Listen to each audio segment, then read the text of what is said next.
This is the kind of family story everyone wishes they could forget.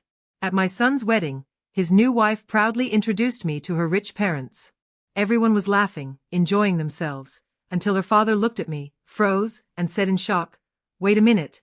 Aren't you the secret investor who bought my company?" If you're watching this, go ahead and hit like, subscribe to the channel, and tell me in the comments where you're hearing my story of revenge. I really want to know how far it spread. My name's Claire Mitchell, though most folks just call me Claire. For the past 15 years, I've mastered the art of staying quietly unnoticed, and honestly, it turned out to be perfect training for what life had in store. My son Ethan had been dating Madison for about 8 months, and before today, I'd only met her twice. Both times, she'd asked the kind of personal questions that make you blink, like whether my simple lifestyle ever felt like a struggle, or if I might need help paying for things when I got older. The wedding itself? Stunning, I'll admit it. The Henderson estate sprawled across 50 acres in the rolling hills of North Carolina, with a private chapel big enough for 300 guests and gardens that must have cost millions.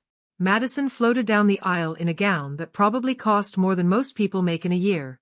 And Ethan, he looked happier than I'd seen him since his father passed away. I'd picked my outfit with care, a simple navy dress from a nice department store, paired with my grandmother's pearl necklace. Nothing loud, nothing that screamed for attention. I learned a long time ago that privacy starts with blending in, looking exactly like what people expect. A widow living comfortably, but modestly, on her late husband's engineering pension and a bit of life insurance. The ceremony was beautiful, though I couldn't help noticing how Madison's mother, Linda, eyed me up and down like I was a piece of furniture that didn't match her perfect decor. But everything changed at the reception. The Hendersons had gone all out, ice sculptures, a 12-piece orchestra, enough flowers to fill a boutique. I sat quietly in a corner, watching my 32-year-old son dance with his new bride, when Madison came over with her parents. "Mom, Dad," she said, in that overly sweet voice that always makes your teeth ache, "I want you to meet Ethan's mother." And that's when the air shifted. Richard Henderson's eyes locked on mine with a flash of recognition that sent a chill down my spine. "Claire Mitchell," he whispered. "You're the one from the Henderson Group acquisition 3 years ago. You're the investor who bought my company." You could have heard a pin drop. Madison's face went pale, her usual confidence replaced with confusion. Linda's diamond bracelet caught the light as she brought a hand to her throat, her mind already racing through every social connection she'd ever made. The truth is, most people have no idea what real wealth looks like. They expect diamonds, sports cars, designer handbags. They never imagine a woman in a quiet, tasteful dress who shops at regular stores and drives a reliable old sedan. And that's exactly what I've relied on for 15 years. It all started with something my late husband, Mark, invented, a tiny piece of tech that completely changed how efficient cell phone batteries could be. We were both engineers back then, just two people who thought we were building something small. Turns out, we built a future. Back in the early 2000s, Mark and I were both engineers working for a tech company in Seattle. When Mark came up with his power management system in 2010, we thought it might give us a comfortable little nest egg for retirement. What we didn't realize was that we were sitting on a gold mine. When we sold the patent in 2012, the deal closed for $25 million. At the time, Ethan was 24, fresh out of grad school with a master's in marketing, full of ambition and ready to make his own mark on the world. That same day, Mark and I made a decision that would change everything for the next 13 years. We told Ethan we'd gotten a nice payout, enough to live comfortably, but nothing extravagant. He never questioned it. I think he figured it was maybe $1 million or $2 million. What he didn't know was that $25 million was just the starting point. Mark and I invested it carefully. We began with safe, steady stocks, then slowly moved into growth companies as we learned the market. We bought real estate in up-and-coming neighborhoods, and later, shares in tech startups with strong fundamentals. Mark had an incredible instinct for spotting value before anyone else could see it. By the time he passed away 5 years ago, in 2020, our portfolio had grown to more than $800 million. $800 million. That's the same fortune I later used to purchase Henderson Group, 2 years after Mark's death. The irony was almost poetic. While Madison was subtly pitying me and asking whether I needed help managing my finances, I was the anonymous investor who had rescued her father's company from collapse. The same company he had nearly destroyed through reckless spending and crushing debt, until he was forced to sell to what he believed was just another corporate investment firm. That firm was nothing more than a holding company I secretly controlled. I hadn't bought Henderson Group out of revenge, but because I knew it had potential. The structure was strong, the clients were loyal, and the employees were talented. All it needed was stable management and smart leadership. Under my direction, it flourished again. And now, the man whose daughter had once called me the family embarrassment was living off the profits of my decisions. "I'm sorry," I said softly that night, meeting Richard's stunned eyes. "You must be mistaking me for someone else." But we both knew he wasn't. I saw it, the flicker of memory from that boardroom 3 years earlier, when I'd sat silently as my lawyers led the negotiations.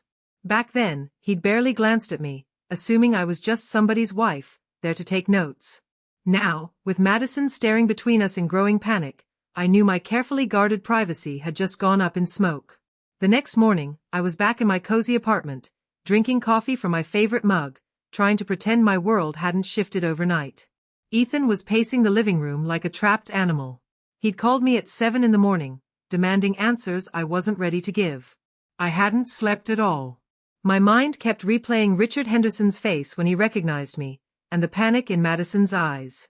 "Mom, you've got to help me understand what happened last night," Ethan said, dragging a hand through his hair like he used to when he was little and frustrated. "Richard pulled me aside after you left. He started asking these weirdly specific questions about Dad's patents and your investments." I had slipped out of the reception right after Richard's revelation, claiming I wasn't feeling well. The truth? I needed time to think. 15 years of secrecy had unraveled in a single evening, and I had no idea how to contain the damage. Ethan wasn't like his father. Mark had always been calculated, logical, patient. Ethan, on the other hand, led with emotion. "What kind of questions?" I asked, even though I already knew. "He wanted to know about Dad's technology patents," Ethan said quietly. "About whether you'd been involved in any big business deals, and about how much money we really have." Ethan stopped pacing and turned toward me, his brown eyes, so much like Mark's, serious and searching. "Mom," he said quietly, "he seemed to think you were some kind of major investor." It was weird. My coffee suddenly tasted bitter. This was the conversation I'd known would come one day, and dreaded all the same. Ethan had built his career as a senior marketing manager entirely on his own. Every promotion, every achievement was earned through his talent and persistence. He'd bought his house after years of saving, lived modestly, and worked hard, because he believed those were the values his father and I had raised him with. How could I possibly explain that while he was putting in 60-hour weeks for a raise, I could have bought his entire company without even noticing the cost? That while he'd been saving for his down payment, I'd been managing a portfolio worth more than the GDP of a small country?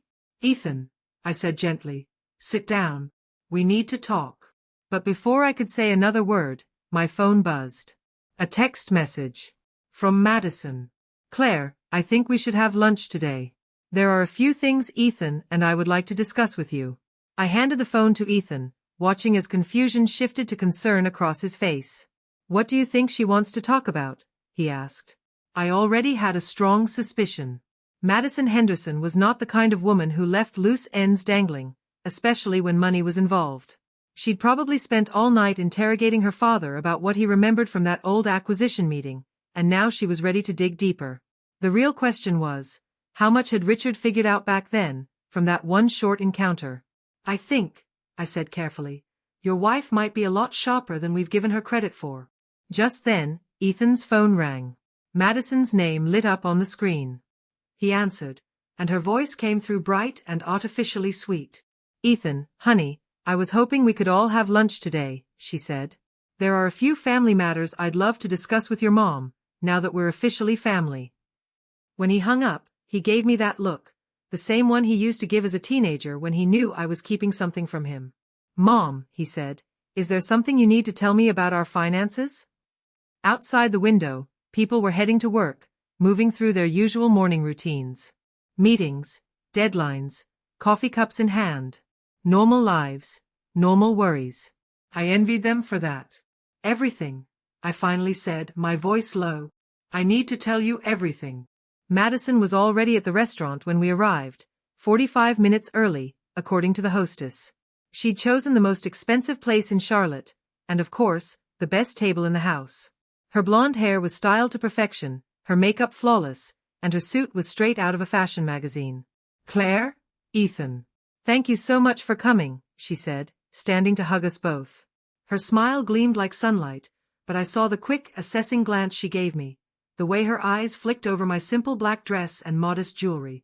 "I ordered a nice bottle of wine to celebrate us being family," she added. "It's a Bordeaux, one of my favorites." I noticed the price on the menu, nearly $1,000. So that was how she wanted to play it. "That's lovely, dear," I said, taking my seat. "Though perhaps a bit extravagant for a casual family lunch, don't you think?"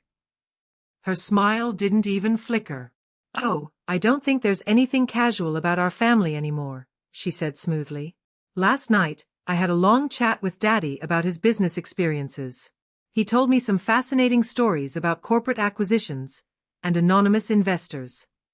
Her tone was light, but her eyes were sharp. And just like that, I knew this lunch wasn't about family, it was about discovery. Ethan glanced between us, sensing the tension but not yet understanding where it came from. "Madison," he said cautiously, "what does that have to do with this lunch?" She didn't even look at him. Her attention stayed locked on me, her voice calm and deliberate. "You know, Claire, I studied business at Wharton," she began. "I've always been fascinated by corporate finance, especially the way shell companies and private investment groups operate. Dad mentioned that when his company, Henderson Group, was sold, the buyer acted with unusual discretion." I took a slow sip of wine and waited. I wanted her to make the first move. "The thing about discreet investors," she went on, her tone almost playful, "is that they usually have very good reasons for staying private. Most of the time, it's because they're sitting on fortunes they'd rather keep out of the spotlight." "That sounds reasonable," I said evenly, keeping my voice steady. Madison leaned forward slightly, her voice dropping into that conspiratorial tone people use when they think they're revealing something juicy. "Dad said the woman at that acquisition meeting was quiet, graceful, actually. She didn't say much, but he had this feeling about her. Like she was someone used to making big decisions."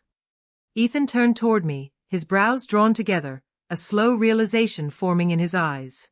"Mom." Before I could answer, Madison reached into her bag and pulled out her phone. "Here," she said, showing us a photo. It was a screenshot of a 3-year-old business article, an announcement about the Henderson Group acquisition. There was a tiny picture from the signing ceremony. The image was grainy, half of it blurred by motion, but there I was, barely visible between a row of lawyers and executives, wearing a navy blue dress. "The picture isn't great," Madison said casually, pretending to study it. "But look at the posture, the height, even the way she's holding her purse. Doesn't that remind you of someone?" Silence hung over the table. Ethan studied the screen, his face pale, the spark of recognition lighting in his eyes. I had to admit, she'd done her homework. But as much as I admired her persistence, I could feel my carefully guarded privacy cracking apart. "What a curious coincidence," I said at last, forcing a smile. "Right," Madison replied, her own smile turning sharp. "Coincidences happen all the time. Like how my family's financial problems started just as someone paid $700 million for my dad's company. Or how that mysterious investor vanished right after the acquisition, as if she preferred to stay anonymous." Ethan set his glass down, his hand trembling slightly. "Mom," he said softly, "tell me you're not who she thinks you are." I looked at him, the boy I'd raised to value honesty and integrity above everything, and I felt the weight of 15 years of silence pressing on my chest. "Ethan," I said quietly, "there are things about your father's patents, and our investments, that I never told you." Madison leaned back, satisfaction flickering across her face like a cat who'd finally cornered the mouse. But as I watched her savor what she believed was victory, I couldn't help but wonder if she had any idea what she'd just set in motion. 3 days later, I sat in the downtown office of my financial advisor, James Sullivan, watching him flip through the documents I'd asked him to prepare. The lunch had ended badly. Ethan stormed out, furious and hurt, while Madison stayed behind, making veiled remarks about family financial planning. Now, I needed to know exactly what kind of game she was playing, and what her family's real situation looked like. "Claire," James said, adjusting his glasses, "I have to admit, this is a pretty unusual request." He tapped the file on his desk. Why the sudden interest in your daughter-in-law's family finances? I just smiled faintly. Let's call it due diligence. What I was uncovering turned out to be far more complicated than I'd ever imagined. When I bought Henderson Group, I hadn't realized I was also buying my future daughter-in-law's inheritance. James raised an eyebrow. Your daughter-in-law, the one who just married Ethan? I nodded. He let out a low whistle. That's complicated. Tell me something I don't know, I muttered. James clicked through several files on his computer, his expression tightening as he read. All right, let's look at this. Back in 2021, Henderson Group was barely staying afloat. They'd taken on huge expansion loans in 2019, and when the economy tightened, the payments crushed them. Richard Henderson had overextended the company, buying smaller competitors left and right, and by the time the market dipped, they were drowning in debt. I remembered that deal perfectly. It was one of my smartest moves. I'd bought a solid business at a discount, taking advantage of a temporary financial crisis. What was the family's situation back then? I asked. James pulled up another file. According to their records, Madison was being groomed as her father's heir. She worked at the company during college breaks, earned her MBA with a focus on family business management, and made sure everyone knew she was next in line to run the company. It all started clicking into place, and not in a way I liked. So, I said slowly, when I took over the company and brought in professional management, I didn't just buy her family's business. I erased her entire career path. James nodded. More than that, you took what she believed was her birthright. He opened another folder on his screen, his tone shifting slightly. Now, this is where things get interesting. I've been tracking some discreet inquiries into your investment activity. A chill went down my spine. What kind of inquiries? Someone's been asking detailed questions about shell companies, offshore trusts, private equity structures. Not amateur stuff, either. These are professional-level questions. The kind that come from someone with business training and legal resources. He turned his monitor toward me. Claire, he said carefully, I think your daughter-in-law hired a private investigator. The implications hit me like a punch. 15 years of careful planning, legal layers, quiet partnerships, hidden ownerships, could all be unraveled if someone was determined enough. How vulnerable are we? I asked quietly. James sighed. It depends how deep they dig. Your privacy structures are strong, but not bulletproof. A motivated investigator with the right legal leverage could eventually trace the ownership trail back to you. I thought about Madison's expression at lunch, the cool confidence of someone who believed she'd already won. She'd revealed her findings like a chess player showing a checkmate, one move too early. What do you suggest? I asked. Get ahead of it, he said simply. If she's building a case, whether for money, influence, or some sort of moral leverage, you need to take control of the story before she does. Frame it your way. He leaned back in his chair, thinking. But Claire, there's another concern. If this leaks publicly, it won't just hit you. Ethan's career could take the fall, too. People might assume he got where he is because of hidden family money, not his own work. That thought stopped me cold. I hadn't even considered it. Ethan had earned everything on his own. Every project, every promotion. If people discovered his mother was a secret multimillionaire, they'd question every accomplishment he'd ever made. It was bitterly ironic. I had hidden my fortune to protect him. And now, that very secret could destroy everything he'd built. There's one more thing, James said, pulling up the last document. The Hendersons' financial situation is worse than it looks. They've been maintaining their lifestyle with loans and lines of credit, probably hoping Richard will find another big deal, or that Madison would marry into money. I felt a quiet chill settle over me. So that was the truth behind the glittering wedding. Their empire was already crumbling, and Madison was looking for a way to rebuild it, through my family. And now she thinks she's finally won, James said, closing the folder with a quiet snap. Exactly, I replied. He leaned forward, his tone turning serious. Claire, if Madison's planning to demand financial support, or worse, try to get involved in your investments, you need to be ready. This isn't just a family disagreement anymore. It's about control. When I left James's office, the afternoon air felt heavier than usual. I realized I was standing at the same crossroads Mark and I had faced 15 years earlier, only now, the stakes were much higher. Back then, we'd made choices to protect Ethan's independence. Now, I was fighting to keep everything I had built from being turned against my own family. That night, I did something I hadn't done in months.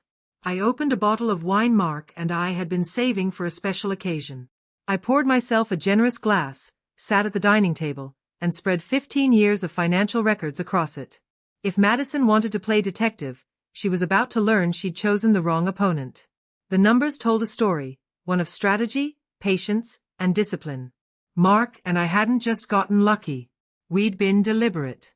Every investment was researched, diversified, and reinvested with care. Those first $25 million doubled to 50 by 2015, then grew to $200 million by 2018. By the time Mark passed away, our net worth was over $700 million, and I hadn't stopped there. But money was only part of it. Over the years, I'd built something bigger, something lasting. I held major shares in a dozen companies, licensing rights to 17 technologies, and investments ranging from renewable energy to biotech. I wasn't just a woman with wealth. I was part of the heartbeat of innovation itself, in ways even James didn't fully know. As I was reviewing another set of ledgers, my phone buzzed. A message from Ethan. Mom, Madison and I want to come over tomorrow night. She's got some ideas about how the family should handle this new information. I couldn't help it. I laughed. Of course she had ideas. I could already picture them. Talk of family trusts, joint boards, collaborative planning, all ways of politely taking control of what was mine. What Madison didn't understand was that I'd been managing expectations, power, and perception since before she was born. I reached for the folder James had given me, the one detailing the Hendersons' financial reality, and what I found confirmed every suspicion I'd had. Their lavish estate was mortgaged to 80% of its value. Their investment accounts were drained, their debts heavy, and their lifestyle held together by Richard's misplaced confidence that another big break was right around the corner. He believed he'd retired comfortably after selling his company. The truth was much messier.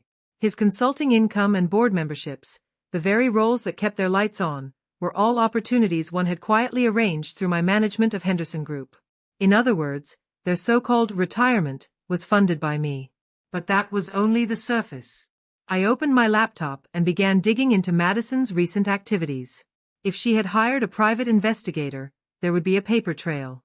And there it was. She had, in fact, retained a firm that specialized in tracing corporate assets and hidden investments. She'd even consulted an attorney who handled family estate disputes.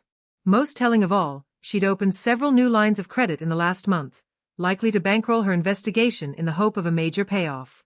She hadn't just married my son for love. She'd married him as a financial strategy. I sat back in my chair, staring at the faint reflection of my face in the laptop screen. Maybe it was the wine talking, or maybe it was the first time I'd been honest with myself in years. For 15 years, I had played the part of the modest widow, the quiet woman who lived simply, smiled politely, and let the world underestimate her. But behind that facade, I had built an empire.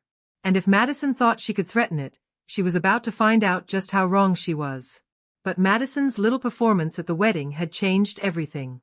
I was tired of being underestimated. No, more than tired. I was done allowing it. Tomorrow, when Ethan brought his wife over to discuss ideas for our family's financial future, I planned to give them a lesson in who they were really dealing with.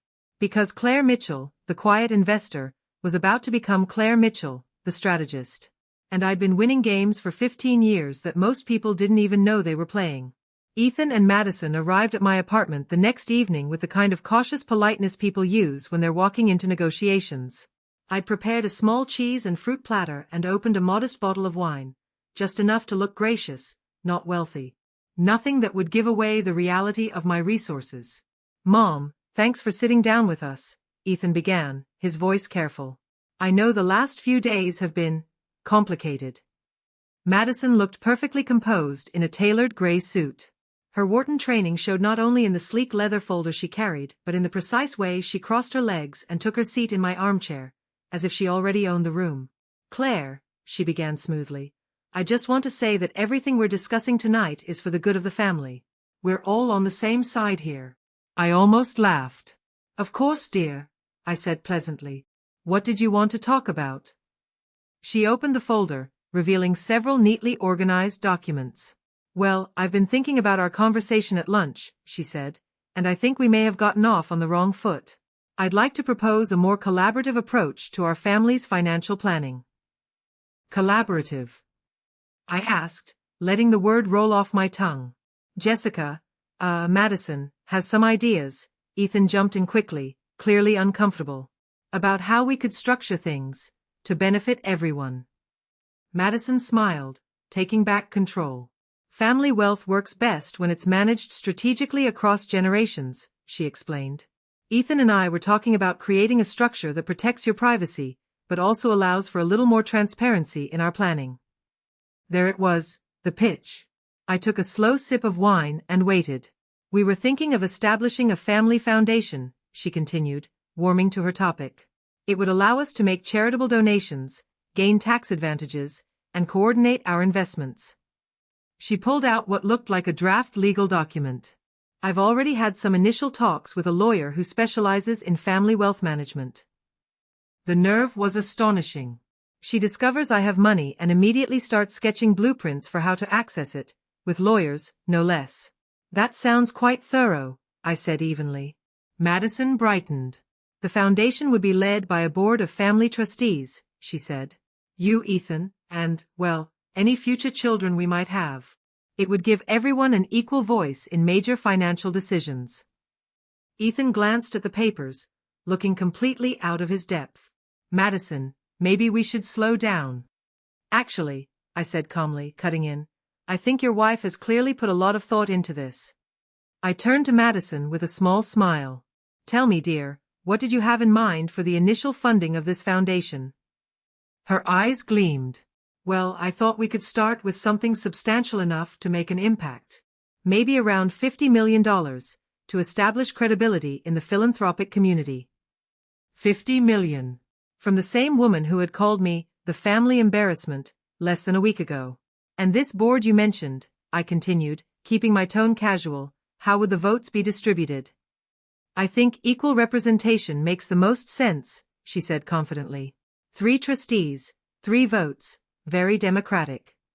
I smiled, nodding slowly. Democratic, I repeated. How very modern of you. Inside, I was already calculating my next move.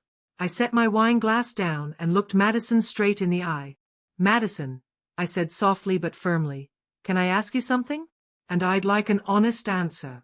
Of course, she said, smoothing an invisible crease in her skirt. Do you love my son? The question hit like a slap. She blinked, her composure faltering for the first time. Her eyes darted to Ethan, then back to me. What kind of question is that? A simple one, I said. Do you love Ethan for who he is, or for what you think being married to him represents? The silence in the room was heavy enough to taste. Ethan glanced between us, his nervousness rising, while Madison's polished calm began to splinter. I think it's unfair how you're framing our relationship, she said, voice sharper now. Is it? I stood, walked to my bookshelf, and pulled out a folder I had prepared for this very moment. Because I have some information that might clarify things. I returned to my seat, opened the folder, and slid the first set of papers toward her. Her face went pale as she recognized the letterhead. This, I said evenly, is a record of your communications with Aguilar Private Investigations over the last 2 weeks. It seems you hired them to research corporate ownership structures and trace anonymous investors. Quite an expensive service, from what I can see. Ethan stared at his wife, his mouth falling open. Madison, you hired private investigators? It's not what it looks like, she said quickly. I just wanted to better understand the family's financial situation. You were building a case, I interrupted. These documents show you also consulted Vance Peters and Associates, a law firm specializing in family estate disputes and trust litigation. I slid another sheet across the coffee table. This is interesting too. You opened 3 new lines of credit in the last month, borrowing against a supposed future improvement in your family's financial status. That's a bold assumption, don't you think? Madison's composure cracked completely. The crisp edge of her voice dulled to something shaky. Claire, you have to understand. I was just trying to protect our family's interests. Whose interests exactly? I asked, leaning forward. Because according to this analysis James prepared, I dropped several more documents onto the table. Your family's situation is far more fragile than you've let on. Your parents' estate is mortgaged for nearly 80% of its value. Their investment accounts have been drained to maintain their lifestyle since your father lost Henderson Group. And in fact, most of their current income comes from consulting contracts I personally arranged through the company's new management. Ethan scanned the documents, his face changing, first confusion, then anger, then something deeper and heavier. Mom, how do you know all this? He asked quietly. I met his eyes. Because, Ethan, when someone starts investigating me, I investigate them back. And what I found is that your wife's family has been living on borrowed time and borrowed money for the last 3 years. Madison swallowed hard, then found her voice again, though it trembled. That doesn't change the fact that we're a family now, she said. We should be working together, not against each other. You're absolutely right, I said, rising and walking to the window. We should be working together. I turned to face them both. The question is, what kind of work did you have in mind? Because here's what I think happened. You discovered I have money, and you immediately started planning how to access it. Not how to contribute. Not how to help manage it. How to restructure it so you'd have control over it. That's not fair. Madison protested, her voice breaking. Isn't it? I asked softly. I reached into the folder one last time and drew out a final document. This, I said, is a transcript of a phone call you had with your college roommate, 3 weeks before you even met Ethan. The color drained from her face. Ethan's hand tightened on his glass. And for the first time all night, Madison didn't have a single word to say. In it, I said quietly, you specifically mentioned that you're tired of dating men who can't offer you financial security, and that you're looking for someone from a stable family with long-term prospects. The silence that followed was absolute. Ethan stared at his wife like he was seeing a stranger. Madison, for the first time, looked like she was calculating how quickly she could get out of the room. Ethan, I said gently, I think you should ask yourself if the woman you married is really who you thought she was. But even as I spoke, I knew this was only the beginning. Madison Henderson was not the type to give up easily, and I had just shown her exactly how much she stood to lose.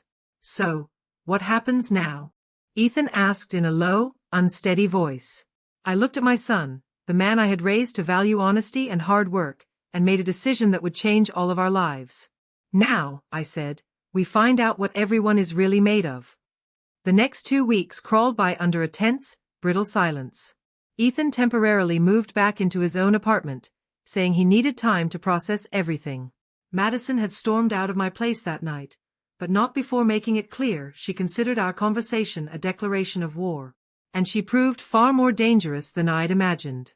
The first sign came when James Sullivan called me on a Friday morning, his voice tight with strain. Claire, we have a problem, he said. My stomach clenched.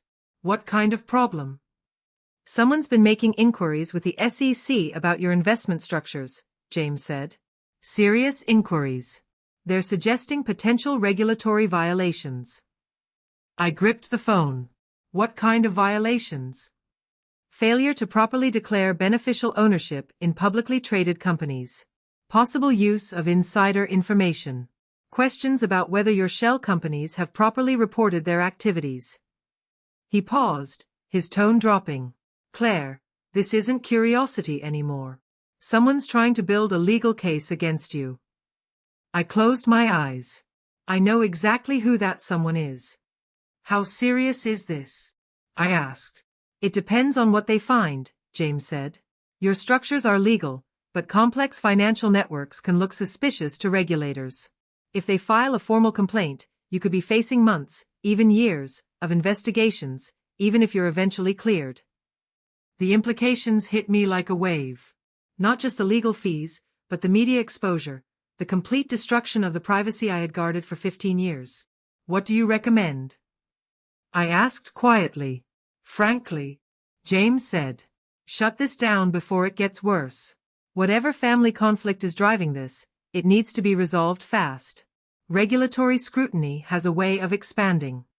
I hung up, my mind racing. Madison had escalated from private investigation to an all-out legal offensive, hoping to force me into a settlement. It was a smart, if morally bankrupt, strategy. My phone rang again. It was Ethan. "Mom, we need to talk. Something happened." He showed up an hour later, looking gaunt and older than his 32 years. "Madison filed for legal separation," he said flatly. "Her lawyer says she's concerned about potential financial liabilities from undisclosed family assets." I almost admired her thoroughness. By filing for separation, she was legally protecting herself while setting the stage for a divorce negotiation. "I'm sorry, Ethan," I said softly. "Are you?" His eyes were full of pain, not anger. "Because it feels like you orchestrated this. Like you wanted my marriage to fall apart just to prove a point about her intentions." I didn't answer right away. Because the truth was more complicated, and far more dangerous, than even Ethan understood. The accusation hit harder than I expected. "Ethan," I said quietly, "I never wanted your marriage to fail. I only wanted you to understand who you married, before it was too late." He gave a bitter laugh. "By what?" "Destroying her family's finances and treating her like a criminal." His voice rose, sharp and wounded. "Mom, I don't even know who you are anymore." That hurt, but I didn't back down. "I'm the same person who raised you to value honesty and integrity," I said evenly. "The same woman who wanted you to earn your success through your own work, not because of family money." "And look how that turned out," he shot back. "My wife's leaving me. Her family's broke. And my mother turns out to be some secret business tycoon who's been lying to me for 15 years. I wanted to reach out and comfort him like I had when he was a boy, but the space between us felt like miles. "Ethan," I said softly, "there's something else you need to know. Madison has filed complaints with federal authorities about my investment structures. She's trying to force me into a public legal battle." He stared at me, stunned. "What does that mean?" "It means this isn't over," I said, meeting his eyes. "It's just beginning. And now, you need to decide, are you going to stand with me, or are you going to let her tear apart everything I've built to protect this family?" The silence that followed stretched out long and heavy. Finally, Ethan drew a slow breath, and I saw something shift in his expression, maybe not forgiveness, but understanding. "What do you want me to do?" he asked quietly. The meeting took place the following Monday, inside James Sullivan's sleek boardroom in Charlotte. The tension in the air was thick enough to taste. Around the table sat James and me, Ethan, Madison, her lawyer Mark Vance, and her parents, Richard and Linda Henderson. "Let's be clear about why we're here," Vance began, adjusting his expensive suit jacket with deliberate precision. "My client has discovered that Mrs. Mitchell has concealed significant assets while allowing her daughter-in-law's family to experience severe financial hardship. This indicates a deliberate pattern of deception that warrants official investigation." James remained calm, his tone steady and professional. "Mr. Vance," he said, "Mrs. Mitchell's financial activities are entirely legal. Your client's recent complaints to the SEC appear to be driven by personal grievances, not legitimate concerns." "This isn't about personal animosity," Madison cut in sharply. "It's about family responsibility and transparency. Claire has been manipulating people's lives while pretending to be someone she's not." I leaned forward, my voice calm but cold. "Madison, I have never manipulated anyone. I've invested in failing companies and helped them recover. I've chosen to live privately because I value discretion. Neither of those things is illegal or immoral." She glared at me. "You bought my father's company and let him believe he failed as a businessman." "Your father did fail as a businessman," I said, still calm. "I saved his company and protected the jobs of his employees. Under his leadership, Henderson Group would have gone bankrupt within months." Richard, who had remained silent until now, cleared his throat. "Mrs. Mitchell," he said carefully, "I appreciate what you did for the company, but you can't deny that you were strategic in concealing your involvement with our family." "Strategic, yes," I replied. "Deceptive, no. You never asked about my investments, and I was under no obligation to volunteer that information." At that, Mark Vance pulled a thick folder from his briefcase and set it on the table with a soft thud. "Mrs. Mitchell," he said smoothly, "we have evidence that you used your financial position to influence multiple aspects of my client's family affairs, consulting payments to Mr. Henderson, the timing of certain company decisions, and even the private investigation into my client's activities. James's tone didn't waver. Evidence of what, exactly, Mr. Vance? He asked. And that was when I realized, we weren't just fighting for money anymore. We were fighting for control of the truth. A pattern of control and manipulation, Mark Vance continued, designed to maintain power over this family's financial future. I looked around the boardroom, at the faces of people who thought they understood the game they were playing. Mr. Vance, I said clearly, let me be absolutely clear. I do not control your client's family. I do not owe them money. I do not owe them explanations. And I certainly do not owe them access to my assets. But you do owe your son honesty, Madison interrupted, her tone sharp, and basic respect to your daughter-in-law. Respect, I repeated, a cold calm settling over me. You introduced me as a family embarrassment at your wedding. You hired investigators to dig into my private life. You filed regulatory complaints to try to force me into a financial settlement. And now, you want to lecture me on respect. The silence that followed was deafening. Ethan, who had been quiet through the entire exchange, finally spoke. What do you want, Madison? What will it take to end this? She exchanged a look with her lawyer, then turned to face me. I want a formal family financial agreement, she said, steady but controlled. Something that establishes clear expectations and responsibilities for everyone involved. What kind of responsibilities? James Sullivan asked. Vance produced another document and slid it across the table. We're proposing a family trust structure, with shared governance. Mrs. Mitchell would contribute a portion of her assets, approximately $15 million, to the trust. The fund would be managed by a family council for the benefit of all members. I almost laughed at the audacity. You're suggesting I put my money into a trust managed by a committee that includes the same people who've been investigating me and filing complaints against me? Madison's voice stayed smooth, but I could hear the strain underneath. We just want a fair arrangement, one that protects everyone's interests. I stood and walked to the boardroom window, looking down 20 floors to the city below. People moved along the sidewalks, completely unaware that a financial war was unfolding above their heads. I have a counter-proposal, I said, turning back to them. Madison, I began, you have 72 hours to withdraw all regulatory complaints and stop every investigative effort against me. In return, I'll offer you a settlement, one that allows you and your parents to maintain your current lifestyle, without any further interference from me. Mark's brow furrowed. And what kind of settlement would that be, Mrs. Mitchell? $5 million, I said flatly. A one-time payment. In exchange, you will sign a binding agreement to never contact me, or my son, ever again. The room went completely silent. Ethan turned to me, stunned. Mom, you can't be serious. But I was. I had just offered $5 million to permanently remove toxicity from our lives. And from the looks on their faces, everyone in that room knew I wasn't bluffing. $5 million, Madison repeated slowly, like she was tasting the words. To never contact Ethan again? That's right. Mark Vance's expression changed. I could see the calculation behind his eyes, the quiet math of a man comparing years of legal battles to an immediate payout. $5 million was far more than his client could ever hope to win in court, and it came with no risk. Mrs. Mitchell, he said finally, that's a generous offer. But it seems more like an attempt to break up a marriage than to resolve a family conflict. Mr. Vance, I replied coolly, that marriage was already broken.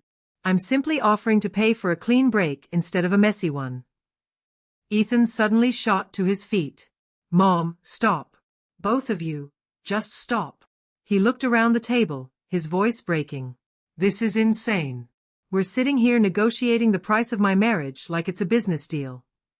And isn't that exactly what it's been? I asked softly. The words hung in the air like a verdict. Ethan turned to Madison, his voice full of a hurt so deep it broke something inside me. Madison, he said softly, I need you to answer something honestly. Did you marry me because you loved me, or because you thought I came from a family with money? The silence that followed stretched almost a full minute. Ethan, she finally said, her voice brittle, that's not a fair question. It's the only question that matters. I watched my son's face as he waited for an answer that never came. In that silence, 15 years of careful planning, hidden wealth, and quiet protection all condensed into one moment of absolute clarity. $5 million, I said again, my voice calm but unyielding. In addition, I'll make sure your parents keep their house, and your father keeps his consulting position at Henderson Group. You sign the papers and walk away from my family. Madison's jaw tightened. And if I refuse? I smiled, and for the first time since this entire ordeal began, it was genuine. Then you get nothing. Your parents lose the house, your father loses his income, and you'll spend the next several years tied up in lawsuits that will cost you far more than you could ever hope to win. Across the table, Mark Vance leaned toward her, whispering urgently, no doubt explaining the absurdity of refusing. $5 million in cash versus years of expensive litigation with no guarantee of success. I need time to think about it, Madison said finally. You have until noon tomorrow, I replied. After that, the offer expires, and you'll face the full consequences of the complaints you filed. When the meeting ended, Ethan stayed behind. Mom, he said quietly, did you really just buy my freedom from my wife? I shook my head. No, sweetheart. I just gave you the information you needed to make your own decision. He was silent for a long moment. And if she takes the money, he asked, then you'll know exactly who she was, and you can move on with your life. And if she doesn't? Then you'll still know who she was, I said softly. And I'll make sure she regrets ever trying to manipulate our family. Ethan looked at me then, his expression somewhere between awe and fear. When did you become so ruthless? I thought about that for a moment before answering. I think I always was, Ethan. I just never had a reason to show it. At 11:47 the next morning, Mark Vance called James Sullivan to accept the deal. By 5 p.m., the paperwork was signed, and the funds were transferred. Madison took the $5 million and disappeared from our lives as if she had never existed. Ethan filed for divorce the following week, irreconcilable differences. 6 months later, on a quiet Sunday afternoon, my phone rang. Mom, Ethan said, his voice lighter than it had been in months. I met someone. Her name's Sarah. She's a teacher, and she has no idea you're rich. I smiled. How do you know? Because when I told her my mom lives in a nice apartment and drives a reliable car, she said it sounded like a woman who has her priorities straight. I felt something in my chest loosen, a weight I hadn't realized I'd been carrying all this time. She sounds perfect, I said. When do I get to meet her? Next Sunday, he replied. But Mom, when we have dinner, can you just be the woman who taught me to work hard and treat people right? Maybe leave the powerful businesswoman at home. I laughed, really laughed, realizing that after 15 years of hiding who I was, I finally understood the difference between being invisible and being private. Of course, sweetheart, I said warmly. But if it turns out she's investigating our finances, the deal's off. He laughed too. Deal, he said. And for the first time in months, I could hear the smile in his voice. The future, at last, looked as bright as I had always planned it to be. After everything that happened, I realized something I should have known all along. The greatest wealth I had wasn't my investments or hidden accounts. It was my son. It was a chance to start over, to decide how I wanted to spend my time, my energy, and my name. For years, I had lived in the shadows, afraid of the world discovering who I really was. But now, I understood that real power isn't in hiding, it's in choosing how you want to be remembered. My first decision was simple. I sold the apartment I'd lived in for 15 years. It held too many ghosts, too many memories that had already served their purpose. Then I moved to Santa Fe, a place that had always fascinated me. The colors, the art, the history. There, no one knew me as the millionaire widow or the difficult mother-in-law. I was just Claire, a woman who liked to walk through the farmer's market, talk with local artists, and buy fresh bread still warm from the oven. I also started a small, quiet cultural foundation. No press releases. No plaques with my name carved in gold. I called it the Mark Fund, in honor of my late husband. We support young engineers from Seattle and Chicago, students with bright ideas but few resources, kids who dream of patenting inventions that could change their lives. Watching them present their prototypes at international fairs gave me a kind of satisfaction no stock dividend ever could. Over time, the rumors about my fortune faded. In Santa Fe, People saw me as the lady who always came to the 8 a.m. service wearing a blue shawl, the same woman who stayed afterward to hand out groceries to families in need. I liked that simplicity, that chosen invisibility. My relationship with Ethan took time to heal. There were awkward dinners, long silences, and moments that tested us both. But when I met Sarah, his new partner, I knew every hardship had been worth it. She hugged me like she'd known me forever, never once asking about balance sheets or companies. She simply said, "Now I see where Ethan gets his kindness." And in that moment, I felt the bond between mother and son, strained, but strong again. That Christmas, for the first time in years, my table was filled with genuine laughter. No champagne glasses masking social comparisons. Just cocoa, cookies, and horribly off-key carols. Later that night, I sat alone, looking at the lights on the tree, and thought about how much Mark would have loved seeing our family free of masks and burdens. I won't pretend the past never crosses my mind. Sometimes, the shadow of Madison slips in. I know that with $5 million, she's probably reinvented herself somewhere else. Maybe in another city, with another plan. But that's no longer my concern. Thanks for listening. Don't forget to subscribe, and if you've been through something like this, share your story in the comments.